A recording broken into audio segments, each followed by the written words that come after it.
Hola, bienvenidos a Conoce la Esclerosis Múltiple. Yo soy Antonieta Sea y hoy vamos a platicar con la doctora Irene Treviño. Ella es neuróloga, especialista en esclerosis múltiple, pero hoy no vamos a hablar tanto de la enfermedad, sino más bien de cómo podemos cuidar a nuestro cerebro, de qué es realmente lo que el cerebro hace y qué cosas podemos hacer nosotros para mantener una mejor salud cerebral. Los invito a ver esta entrevista, a ver esta plática con Irene. Ya saben, a suscribirse aquí en el canal, denle like y actívenle la campanita. Y también a seguirnos en las redes sociales, en Facebook, en Twitter, en Instagram y seguir las redes sociales de la Fundación Caminemos como fundacioncaminemos.mx. Muchas gracias y bienvenidos.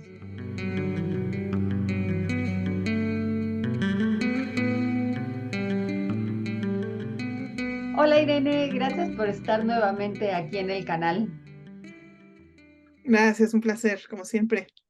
Hoy queremos platicar no solo de la esclerosis múltiple, sino más bien del cerebro. Siempre vemos como que el cerebro o creemos que el cerebro es quien hace todas las funciones del organismo, pero realmente esto es así. ¿El cerebro es el que controla todo lo que pasa en nuestro cuerpo o qué es realmente lo que hace el cerebro? El sistema nervioso en general, pues es de estos sistemas de regulación, ¿no? Así como el sistema de las hormonas, el sistema endocrino, entre otras partes del cuerpo. Y se divide en dos partes, digamos, el centro control, centro maestro, que es el sistema nervioso central, que es este que está entre los huesos del cráneo, la columna, y sus prolongaciones nerviosas que ya conectan con músculos, con órganos, etcétera. Entonces, es un centro de control de los impulsos nerviosos. No todos los órganos directamente dependen de órdenes del cerebro, pero sí, pues básicamente relacionados a funciones que tienen que ver nuestra conexión con el ambiente, ¿no? Los órganos de los sentidos, el movimiento, la coordinación del movimiento, la regulación del movimiento, y toda la información que recibimos del entorno de la sensibilidad de dolor, temperatura, vibración, el sentido de posición. Es básicamente lo que procesa, evidentemente, pues también del cerebro, además de salir movimiento, sale lenguaje, ¿no? Y hay zonas ya de cosas mucho más específicas, por ejemplo, la percepción de caras, la percepción de colores, la percepción de olores. Entonces, bueno, en general, pues eso es básicamente lo que hace el sistema nervioso y las conexiones que tiene, y siendo pues sí el cerebro pues el organizador, ¿no? De todo esto. Entonces, más bien tiene que ser el sistema nervioso, como dice, cerebro, cerebelo y médula. Tienen que estar conectados estos tres para que todas las funciones funcionen. Sí, no, de hecho, pues cada uno, pues como todo en el cuerpo, ¿no? Recordemos que en la evolución se seleccionan las cosas que funcionan, que dan una ventaja y las que no, pues se van perdiendo. Es decir, nosotros tenemos que confiar en el diseño perfecto de la fisiología humana, en el cual todo lo que está ahí por algo, ¿no? Y tiene una función específica, eh, no sustituible, ¿no? Y por eso, pues, es la parte, ¿no? Digamos, donde están las neuronas, básicamente es el cerebro, luego vienen sus prolongaciones que se conectan al tronquito del cerebro, el tallo del cerebro, y luego salen hacia la médula espinal. La médula espinal, yo digo, es como el periférico, la vía grande de comunicación entre el sistema nervioso central y el sistema nervioso periférico. Y ya entre los dos, sistema nervioso central y sistema nervioso periférico, se podría decir que son los que regulan a todos los demás sistemas, el sistema respiratorio, sistema digestivo, todos los demás. El reflejo de respirar, que es completamente inconsciente, si es una función del sistema nervioso central. Ya el movimiento del intestino son funciones mucho más tardías, o sea, más avanzado en las conexiones nerviosas, a plexos nerviosos que dependen de médula, raíces, abuelitas de los nervios, y luego estos ya que se conectan a estos plexos que están en el intestino, ¿no? Ya las sustancias que producen la digestión, eso no depende del sistema nervioso, ¿no? Ya son cuestiones más hormonales propias, ¿no? Del intestino. Es decir, el sistema nervioso no se encarga de todo en nuestro cuerpo, pero sí se conecta a una gran cantidad de órganos y por eso no es infrecuente que personas que viven con alguna enfermedad del sistema nervioso tengan problemas para orinar, para ir al baño, etcétera, ¿no? Ahorita mencionabas la percepción de las cosas, también de la temperatura. Ahorita que ya está haciendo más calor en el ambiente, ¿el cerebro es quien percibe este calor o cuando agarras algo caliente o cuando alguna cosa, cuando la tocas, te da pues como este dolorcito o estos calambres? ¿El cerebro es quien lo percibe y hace que tú lo sientas?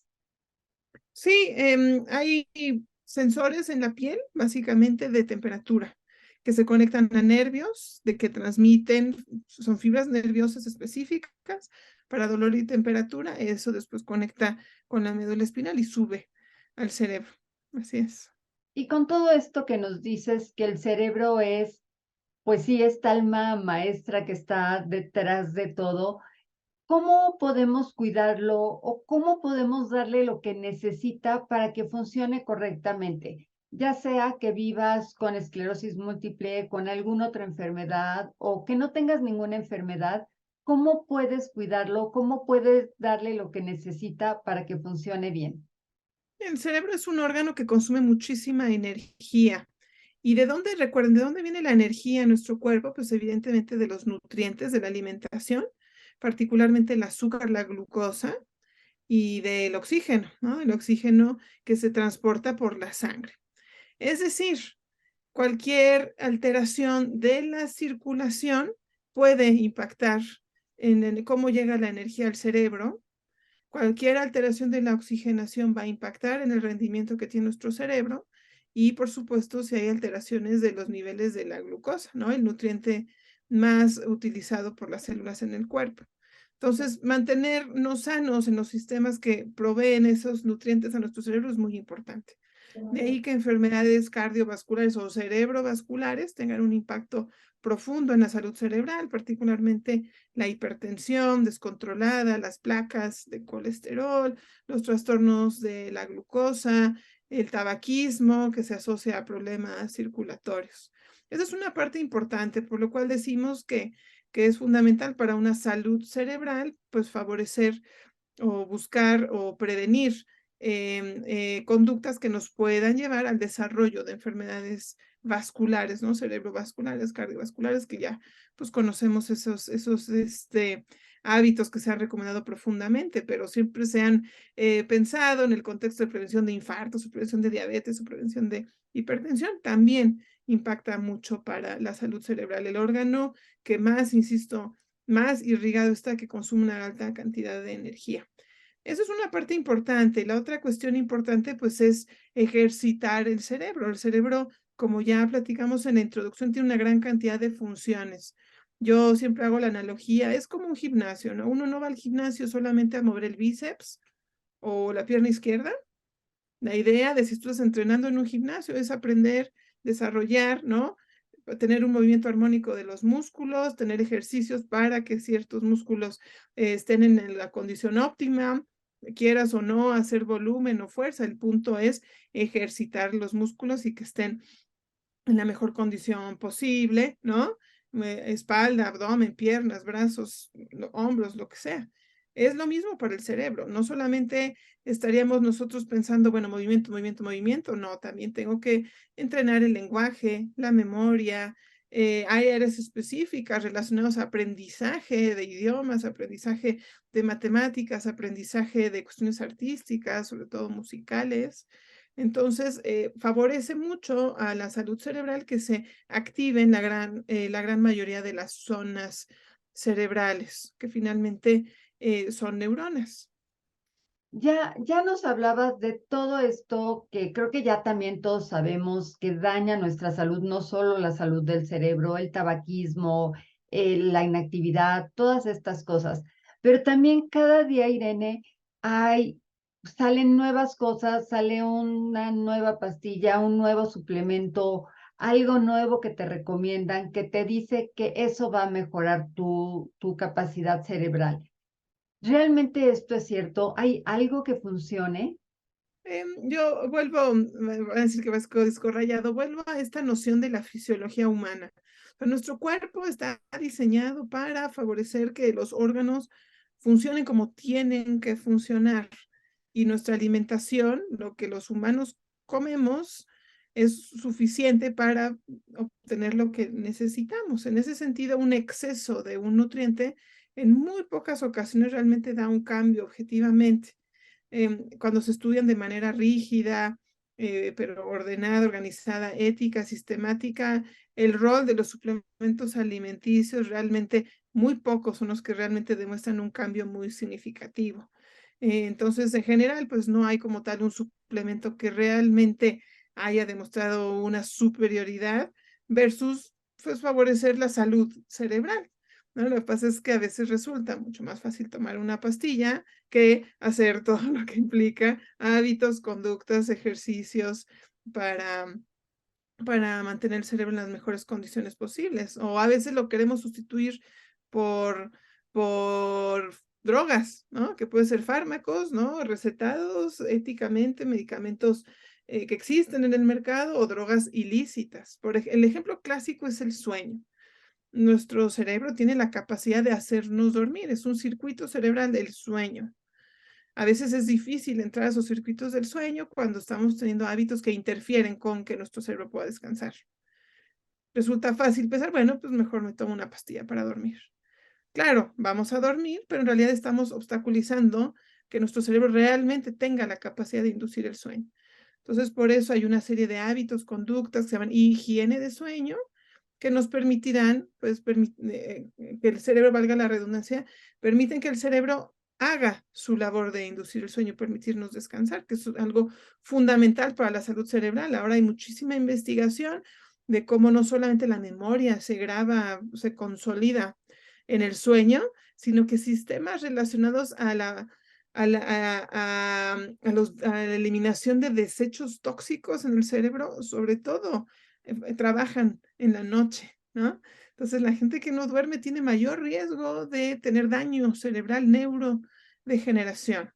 Si además a todas estas conductas que están obstaculizando la salud cerebral, nosotros le juntamos una enfermedad neurológica, pues tenemos muchísimo más riesgo de que la enfermedad empeore si no tenemos un sueño adecuado, si no se controlan los factores de riesgo vascular, si se usan sustancias que pueden ser tóxicas para el cerebro, si no se está ejercitando las zonas del cerebro que necesitamos pues poner en marcha.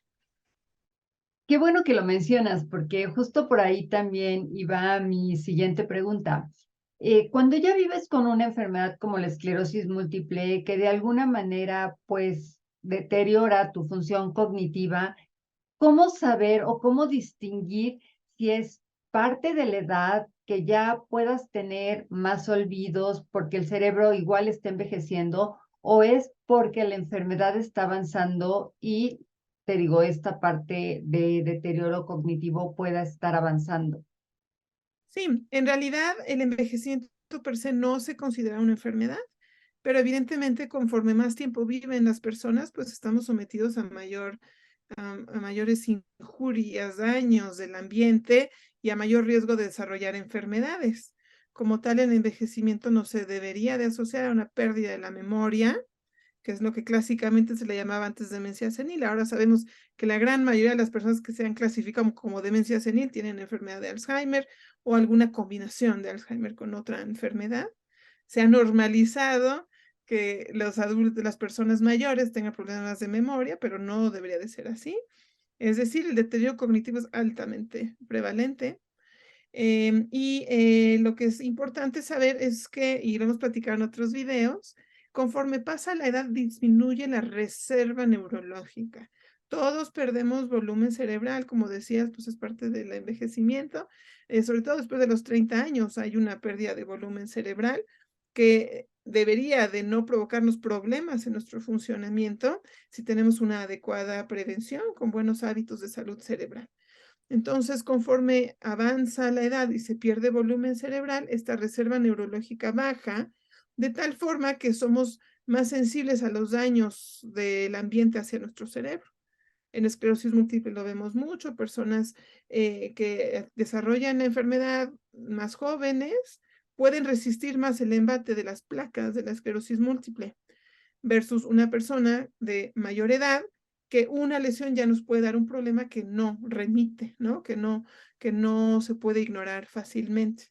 De ahí, pues, la importancia de que parte del tratamiento de las personas que viven con enfermedades neurológicas es adoptar las conductas, hábitos y evitar todo aquello que pueda interferir con la salud cerebral.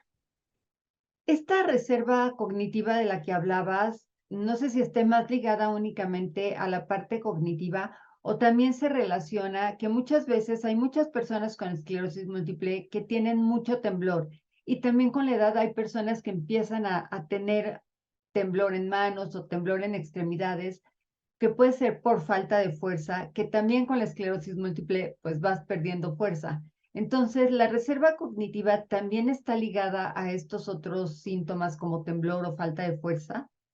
Sí, se pierde en realidad, pues, volumen cerebral porque se pierden neuronas, ¿no? Las neuronas, pues, son las células encargadas de la función donde estén ubicadas, del movimiento, la coordinación, todo lo que ya hablamos, y sus prolongaciones. Entonces, se pierde volumen de la parte frontal, de la parte más relacionada con cuestiones visoespaciales, de partes más relacionadas a la coordinación del movimiento, de tal forma que todas esas cosas pueden ser mucho más notorias conforme la persona que vive con esclerosis múltiple va envejeciendo. De hecho, pues algo que no es infrecuente en personas adultas mayores, nada que ver con esclerosis múltiple, es el temblor esencial, ¿no? Un temblor fino de las manos, a veces se confunde con Parkinson, afortunadamente es una entidad distinta, mucho más benigna, pero sí es mayor su desarrollo en personas mayores de 65 años, porque las zonas que regulan el movimiento pues tienen menos volumen, ¿no? Menos volumen celular. Para cerrar esta plática, Irene, ¿cuáles serían esos 3 consejos que tú nos dirías? Esto es básico para que cuides a tu cerebro y tenga una mejor salud. Bueno, es importante acudir, tener una noción de de los chequeos preventivos que corresponden a todo adulto, idealmente sano, chequeos de la presión, azúcar, colesterol. Eso es importante estar al pendiente. Si detecta un problema, atenderlo antes de que tenga consecuencias que puedan ser irreversibles. Número 2, evitar el uso de sustancias tóxicas que pueden favorecer la pérdida de neuronas, el exceso de alcohol, evidentemente el consumo de tabaco, de drogas lícitas o ilícitas, ¿no? Por ejemplo, la marihuana que puede favorecer el daño a las neuronas. Importante tratar de conservar buenos hábitos que nos permitan dormir o atender oportunamente los problemas del sueño. Si es necesario usar un tratamiento que se use, pero es muy importante dormir y evidentemente poner en práctica las zonas, las funciones que tiene nuestro cerebro tan diversas. ¿Cuántas horas de sueño al día sería lo ideal para que nuestro cerebro pueda mantener una buena salud? Conforme aumenta la edad, disminuye un poco el requerimiento de sueño. Adultos jóvenes, sí, 8 horas o al menos 7 horas es lo indispensable. Puede llegar a adultos mayores de 60 años, que puede ser con 5 o 6 horas suficientes, parte del envejecimiento del cerebro. Pero bueno, diríamos, pues si podemos aspirar a 7 horas mínimo, es algo bueno para la mayoría de los adultos. Niños no, tienen que dormir mucho más, ¿no? Adolescentes también. Cuidar nuestro cerebro, que no se nos olvide que aunque a veces no lo sentimos, ahí está y que gracias a él es como podemos funcionar mejor. Así es, sí, hay muchas cosas que damos por sentado porque son automáticas, ¿no? No me dejarán mentir, cuando se van perdiendo funciones neurológicas, eso pueden ser profundas tragedias, cosas que damos por sentado, como poder regular cuando quiero ir al baño, ¿no? De tal forma que pues siempre en medicina resulta mucho más conveniente la prevención, aunque hacen falta más espacios de educación y de sensibilización a estos aspectos. Te agradezco mucho el interés en este tema, Antonieta, como siempre.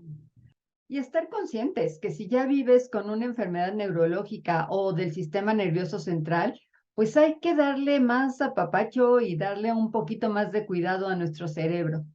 Sí, claro. En ese sentido, no hablamos mucho del ejercicio, ¿no? Recuerden también importante el ejercicio, no solamente por la cuestión física, que si regulas la presión, regulas la energía, el peso, si es necesario, el azúcar, no solamente por eso. Hay zonas del cerebro encargadas del movimiento y las mismas hormonas que se liberan cuando uno hace ejercicio, sin duda también ayudan mucho a la salud cerebral y a mejorar la fatiga, que recuerden que es el síntoma más frecuente en la esclerosis múltiple. Sin duda, tener un estilo de vida saludable siempre te llevará a estar mejor y no solo el cerebro, a que todo tu organismo funcione de mejor manera. Así es, y sí se puede, ¿no? Es parte del tratamiento, ¿no? De las enfermedades neurológicas. De nada sirve que alguien se infunda un medicamento cada X tiempo, se inyecte diario, tome pastillas todos los días, si los hábitos pues siguen siendo tóxicos para el cerebro. Una última pregunta, Irene. Decías ahorita del ejercicio. Las personas que están con movilidad limitada o que ya están en silla de ruedas, lo que puedan hacer igual con eso cuenta. Por supuesto, depende obviamente de una valoración individualizada. No solamente tiene que ver la fuerza, también tiene que ver mucho la coordinación, el equilibrio para diseñar un programa de ejercicio individualizado. Aquí no es tanto buscar un entrenamiento, desarrollo muscular, no estamos buscando compensar la debilidad, sino simplemente tener una condición física lo mejor posible, que eso tiene que ver mucho con el esfuerzo que se hace, con el entrenamiento cardiovascular, mucho más allá de si estoy moviéndome mucho o poco, hice un pequeño esfuerzo, un gran esfuerzo, ¿no? Para eso, pues, existen profesionales perfectamente entrenados para ese tipo de evaluaciones, médicos del deporte, médicos en rehabilitación que junto con el neurólogo, pues, pensarán en cuál será la mejor actividad para esa persona y evidentemente mucho hay que tomar en cuenta el estilo de vida, el acceso y otras cuestiones que aprendimos mucho en la pandemia. De nada sirve decirle a alguien, bueno, lo que tienes que hacer es correr 3 horas y eso implica que ya no va a poder trabajar, ¿no? O sea, que hacer un programa individualizado y que se adapte a las circunstancias de vida de esa persona. Pues muchísimas gracias, Irene. Como siempre, gracias por estar, gracias por darnos estos espacios, este tiempo. Gracias.